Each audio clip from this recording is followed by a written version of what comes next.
Baiklah, materi yang saya sampaikan adalah gereja dan ilmu pengetahuan di abad pertengahan. Abad pertengahan seringkali digambarkan sebagai periode di mana ilmu pengetahuan terhambat oleh dogma agama. Pertanyaannya, apakah benar gereja secara mutlak menentang semua bentuk ilmu pengetahuan? Dalam presentasi materi ini akan saya jelaskan kompleksitas hubungan antara gereja dan para filsuf pada masa itu, mengungkap alasan di balik ketegangan, dan menyoroti beberapa kasus yang memicu konflik. Saya jelaskan itu dominasi pandangan teosentris.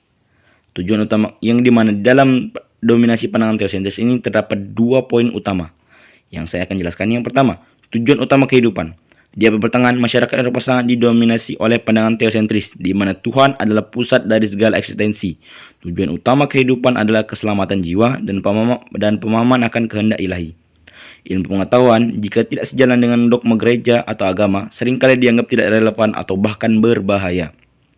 Yang kedua adalah interpretasi kitab suci. Gereja memegang otoritas tunggal dalam menafsirkan kitab suci yang dianggap sebagai sumber kebenaran tertinggi. Setiap penemuan atau gagasan yang tampaknya bertentangan dengan implementasi resmi ini dapat dianggap sebagai bid'ah dan mengancam stabilitas tatanan sosial serta keagamaan. Materi selanjutnya itu adalah ancaman sekularisme terhadap otoritas gereja. Dalam ancaman ini terdapat 2 hal yang penting. Yang pertama adalah pergeseran fokus dan hilangnya kontrol. Baiklah, saya akan jelaskan pergeseran fokus terlebih dahulu. Salah satu alasan utama penolakan gereja terhadap ilmu pengetahuan adalah kekhawatiran akan munculnya sekularisme.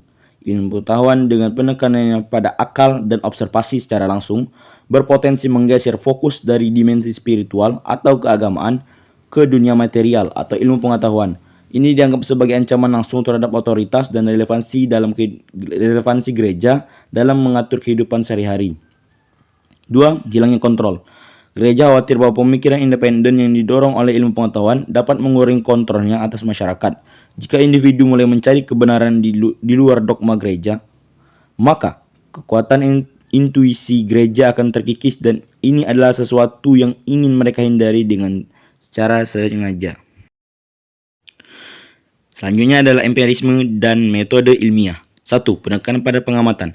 Empirisme yang menekan pengetahuan melalui pengalaman dan pengamatan seringkali bertentangan dengan pendekatan skolastik yang didominasi di abad pertengahan. Metode ilmiah yang baru berkembang ini menguji hipotesis melalui bukti, bukan hanya argumen logis atau interpretasi teks kuno. Yang kedua itu konflik metodologi. Ketidakpercayaan gereja muncul karena metodologi empiris dapat mengarah pada kesimpulan yang berbeda dari ajaran teologis. Misalnya, pengamatan astronomi yang akurat bisa menentang model geosentris alam semesta yang didukung gereja yang menempatkan bumi sebagai pusat. Yang selanjutnya itu adalah kasus dari Galileo Galilei. Ini merupakan sebuah contoh kasus nyata di mana Galileo Galilei, seorang astronom dan fisikawan, mendukung model heliosentris Kopernikus yang menyatakan bahwa bumi mengelilingi matahari. Penemuan ini bertentangan dengan pandangan geosentris yang didukung oleh gereja dan sebagian besar filsafat Aristoteles. Yang kedua adalah pengadilan inkuisisi. Karena dukungnya terhadap teori heliosentris, Galileo Galilei diadili dan diinkuisisi Romawi pada tahun 1633. Meskipun ini menarik kembali pernyataan di bawah paksaan, ia tetap dikenai tahanan rumah seumur hidup. Kasus ini menjadi simbol konflik antara ilmu pengetahuan dan dogma agama. Peran filsafat dalam konflik. Tradisi yang pertama itu adalah tradisi Aristoteles. Filsafat Aristoteles sangat mempengaruhi pemikiran abad pertengahan. Interpretasi gereja terhadap Aristoteles, terutama pandangannya tentang alam semesta, menjadi bagian integral dari dogma teologis. Para filsuf yang menentang pandangan ini, seperti yang terjadi pada Thomas Aquinas yang mencoba menyelaraskan Aristoteles dengan teologi Kristen, seringkali menghadapi kritik. Yang kedua, keseimbangan antara akal dan iman. Banyak filsuf pada masa itu berusaha mencari keseimbangan antara akal dan iman. Namun ketika hasil penalaran atau pengamatan mereka bertentangan dengan ajaran gereja, mereka seringkali dihadapkan pada pilihan sulit, menarik kembali temuan mereka atau menghadapi hukuman, termasuk tuduhan bid'ah yang sering terjadi di abad pertengahan, sehingga mereka mendapatkan hukuman, contohnya seperti Galileo Galilei. Dampak jangka panjang terhadap perkembangan ilmu pengetahuan. 1. Pembatasan inovasi.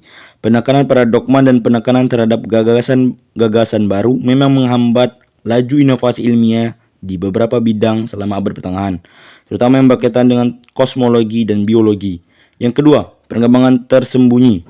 Namun, bukan berarti ilmu pengetahuan sepenuhnya mati. Di balik layar banyak biara dan sarjana terus melestarikan dan mengembangkan pengetahuan, terutama di bidang-bidang seperti kedokteran, optik, dan matematika. Ini seringkali dilakukan dengan cara yang tidak langsung menentang doktrin gereja. Yang ketiga, pondasi Renaissance.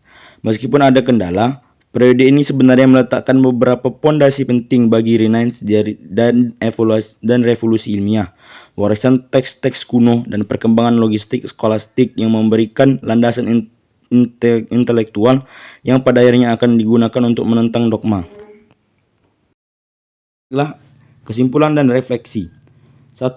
Kompleksitas hubungan. Hubungan antara gereja dan ilmu pengetahuan di abad pertengahan jauh lebih kompleks daripada sekedar penentangan total.